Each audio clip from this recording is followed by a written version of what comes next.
ಇಲ್ಲಿ ಏನೋ ವಚನಗಳು ಕಲ್ಲಿನ ಮ್ಯಾಗ ಕೆತ್ತಿದಾರ ಅಂತ ಬರ್ರಿ ನಾನು ನಿಮ್ಗೆ ತೋರಿಸ್ತೀನಿ.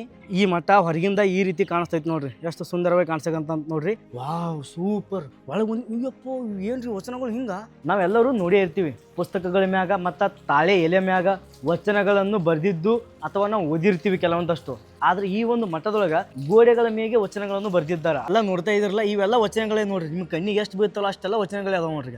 ನೋಡ್ರಿ ಇಲ್ಲಿ ಎಲ್ಲ ವಚನಗಳು ಪೂರ್ತಿ ಗಾಡಿ ಮ್ಯಾಗ ಕಲ್ಲಿನ ಮ್ಯಾಗ ಕೆತ್ತಿದ್ದಾರೆ ಈಗ ನೋಡ್ರಿ. ಈಗ ನೋಡ್ರಿಗ ಪೂರ್ತಿ ಕಲ್ಲಿನ ಮ್ಯಾಗ ಕೆತ್ತಿದ್ದಾರೆ ಈಗ.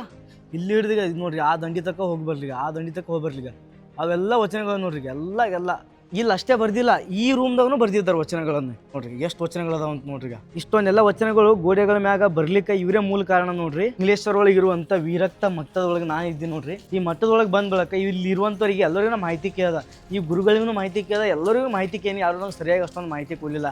ಯಾಕಂತಂದ್ರೆ ಅವ್ರ ಕೆಲಸ ಅವ್ರು ಬಿಜಿ ಇದ್ದಿರ್ಬೋದು ಅಂತ ಅನ್ಕೋತೀನಿ. ನನ್ನ ಕಣ್ಣಿಗೆ ಎಷ್ಟು ಕಾಣಿಸೋದಲ್ಲ ಅಷ್ಟು ನಿಮ್ಗೆ ಹೇಳಿದ್ದೀನಿ. ಏನಾದ್ರು ತಪ್ಪಾಗಿ ಹೇಳಿದಂದ್ರೆ ಕ್ಷಮೆ ಇರಲಿ ಸ್ನೇಹಿತರೆ. ಬುಕ್ ಒಳಗೆ ಬರ್ದಿಟ್ಟಿವತ್ತಂದ್ರೆ ಅಳ್ದು ಹೋಗ್ತಾವ. ಅದನ್ನು ಈ ರೀತಿ ಗಾಡಿ ಮ್ಯಾಗ ಗೀಚಿಟ್ಟಿವತ್ತಂದ್ರೆ ಒಟ್ಟು ಅದಕ್ಕೆ ಸಾಧ್ಯನೇ ಇಲ್ಲ ನೋಡ್ರಿ. ಇದೇ ಮಠದೊಳಗೆ ದಾಸೋಹ ಆದಂತ ಅದ್ರ ಸಲುವಾಗಿ ನಾನು ಸ್ವಲ್ಪ ದಾಸೋಹ ತೊಗೊಳಕಂತ ಬಂದಿದ್ದೀನಿ ನೋಡ್ರಿ. ಈ ಮಠದ ಮುಂದೆ ನೋಡ್ರಿ ಮಳೆ ಹೆಂಗೆ ಬರ್ತಂದ್ರೆ ಪೂರ್ತಿ ವಿಡಿಯೋನ ಏನು ಮಾಡಿದ್ದೀನಿ ಅಂತಂದ್ರೆ ಯೂಟ್ಯೂಬ್ ಚಾನಲ್ದಾಗ ಅಪ್ಲೋಡ್ ಮಾಡಿದ್ದೀನಿ. ಇನ್ಸ್ಟಾಗ್ರಾಮ್ ಬೈ ಒಳಗೆ ಲಿಂಕ್ ಅದ, ಬರೀ ಕ್ಲಿಕ್ ಮಾಡಿದ್ರೆ ಅಂದ್ರೆ ಡೈರೆಕ್ಟ್ ನೀವು ಯೂಟ್ಯೂಬ್ಗೆ ಹೋಗ್ತೀರಿ.